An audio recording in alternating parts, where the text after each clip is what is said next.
So here we are in the 21st century, and you're explaining to us, I think, something very important, that our American Republic's founders would have had an education very different than most of us have had. Very different. That they would have had an understanding of the Western tradition that's probably not typical for most of us today. And yet we're sitting here in the 21st century. We need to know what we need to know in order to do what is right for the right reasons. So how do we get there from here, Brad? How long do I have to answer that, Winston? We have a lot of time.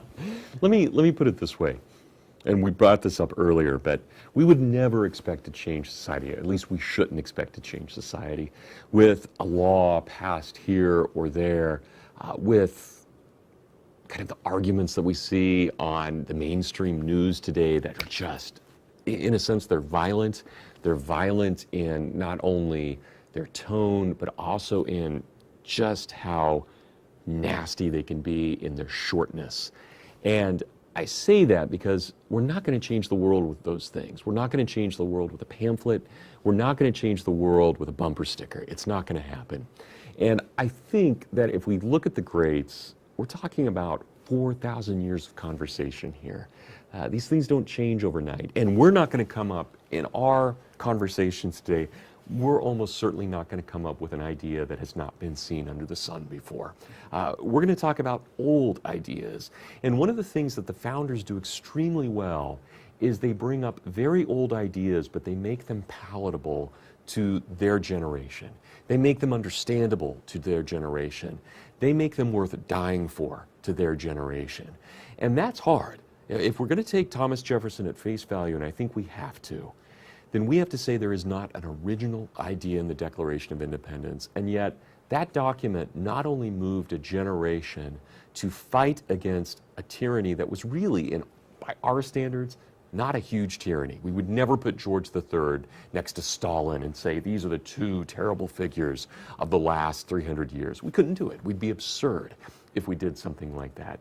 And yet they were willing, through the statement of the Declaration, to say, and other documents, of course, I don't mean to put everything on the Declaration, it's an expression, but through other documents to say, enough. Yeah, we are willing to stand here. We're willing to stand at Lexington Green at 4:30 in the morning and defend the rights of this community, even if it means we all die here, because it's worth it. It's worth it for our wives, it's worth it for our children, it's worth it for our grandchildren, it's worth it for us sitting here, people they never would have even imagined existing. It was worth it for them to stand there and allow us to be sitting here having this conversation.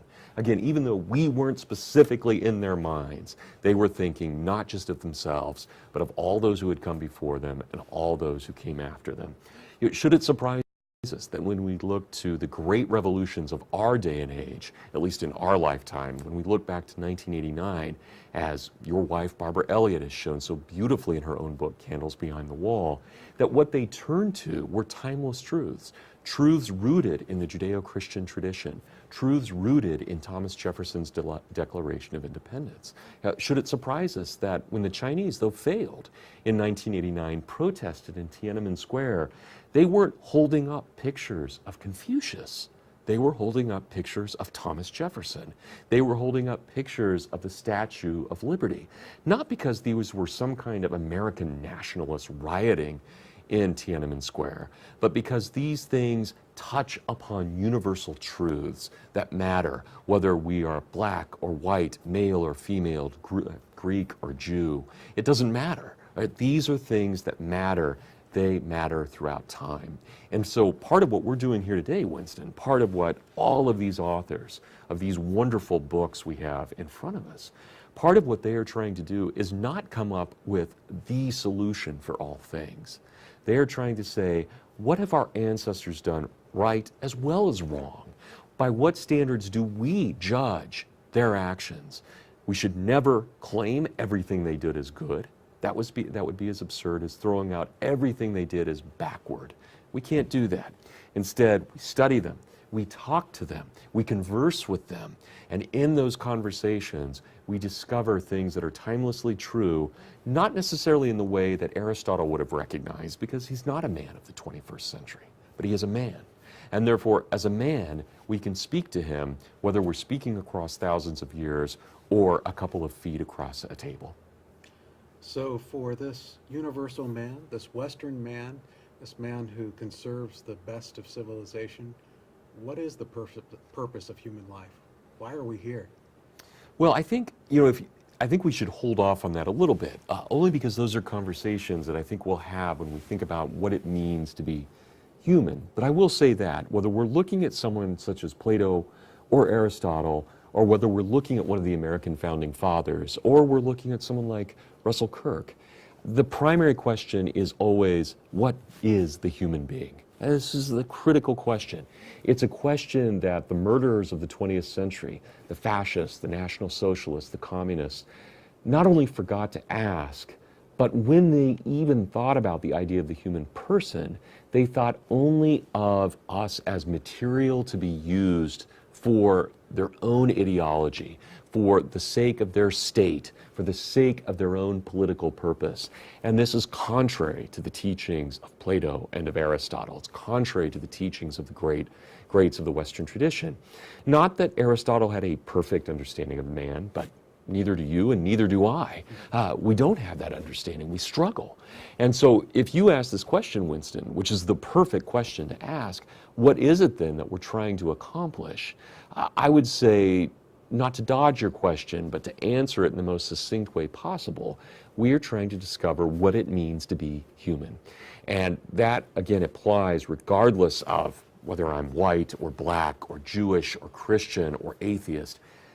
I'm human. And those questions have to be asked over and over again, and there has to be a respect and a dignity given even to our greatest enemy by recognizing that at some level, no matter how many trappings they've placed on them, even if they are the most radical opponent of what we believe, at base, that person is still made in the image of God, even if they have decided to put upon them things that allow us or make us not see that image within them. That image is still there. It may be buried so deep that we'll never find it in this world, but that image is still there. Kirk tells us in a passage that I think we should focus on at some point, tells us that ultimately if we want to understand a program for conservatives, and of course he's being tongue-in-cheek here, there is no program for conservatives, but if we are to understand ultimately what it means to conserve, we really have to look to the virtues. We have to look to those things that have been recognized from Plato's Symposium all the way to the present as absolutes, even if we don't understand them perfectly. Things such as prudence, justice, temperance, fortitude. These are the four pagan classical virtues. And of course, St. Paul later adds to those in his letter to the peoples of Corinth, the idea of faith, hope, and love. These become the seven virtues. And Kirk makes quite clear at the end of his introduction to this 1954 work, I'll hold this up for the camera here, his 1954 book, A Program for Conservatives, he makes it quite clear that the thing that we have to conserve that is more important than anything else is the highest of all virtues, the virtue of love, the willingness to sacrifice ourselves for another, for something that we wouldn't call a greater good, but a common good, something that is greater than ourselves. And Kirk says there's nothing higher than this. This is really what life is ultimately about. It is ultimately about the willingness to sacrifice oneself in both minor and extreme ways for the good of another. Just as, of course, for Kirk as a Christian, just as Christ did on the cross, 3 p.m. on a Friday afternoon.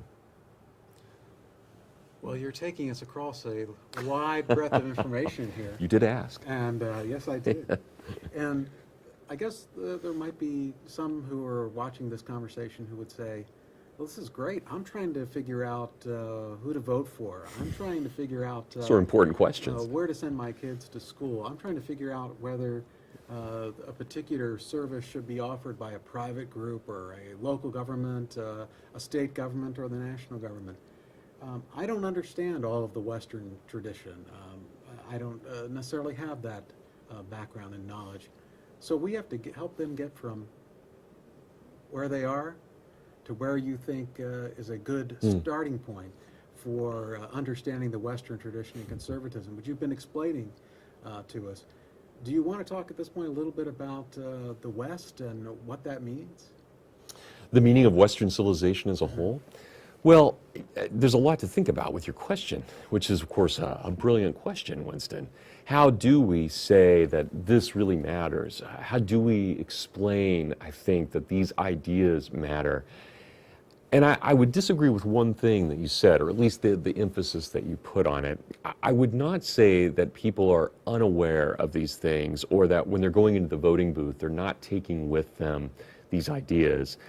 I would say that because the ideas are true, they are taking them in various forms. They may be forms that are becoming unrecognizable in our modern society, but they exist. Neither of us would be enjoying this conversation. We would not be enjoying the level of technology that we have right in front of us, the expertise of the people in the room, without those that came before us. And I can guarantee you, Winston, that there is not a person in the audience, anyone watching this, who does not know someone, whether it's a father or a mother or a sister or a cousin or an aunt or an uncle or a rabbi or a priest or a minister or a pastor or a teacher, who did not do something for them that allowed them to be where they are at this moment. That would be impossible.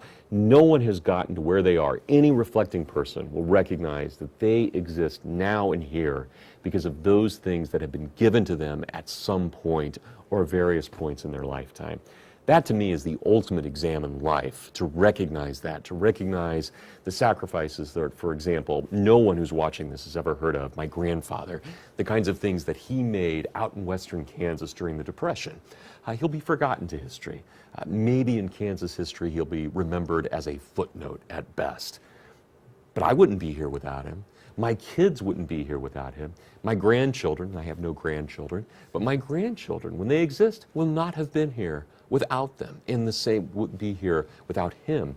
In the same way, we would not be sitting here without the efforts of the 620,000 men who died in the Civil War, or the many patriots who fought on the Continental Line. All of those people in some way have played a part in who and what we are. And I would guess that even the most unreflective person in our society would recognize at some level that probably a Marine has done something for that person, that there's a reason we celebrate Veterans Day, that there's a reason we pause when we see the flag, or that there's an emotion evoked within us. So I would say that those things are there. It's bringing them out and making them at the forefront of our decisions. That's the difficult thing. So I'm not expecting when someone walks into the voting booth, when they're trying to decide if this person should be on the court or this person, thinking about state elections where we can actually, at least in some states, vote for those who are on the courts in the judicial branch, that when they're thinking, they're not saying, what would Plato do here? That would be truly bizarre if they did.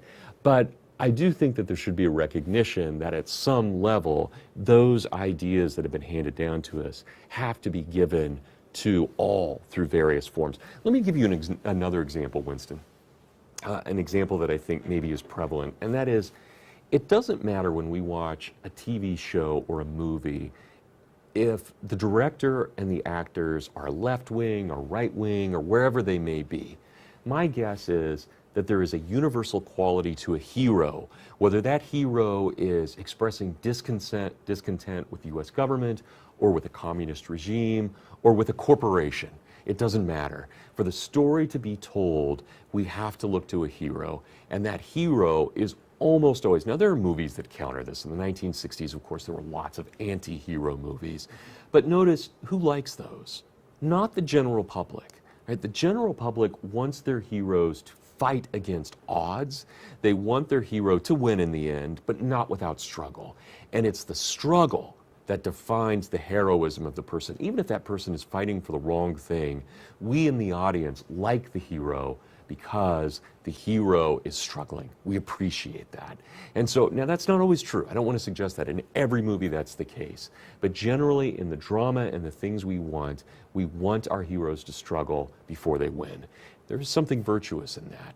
Do we consciously think that when we're watching a movie? No, but I can guarantee that no matter what the politics of Hollywood members are, they know that this is what sells a movie. They know that. Well, Brad, thank you for giving us this introduction to conservatism in the Western tradition. We're going to take a break, and we'll be back. Great. Thanks, Winston.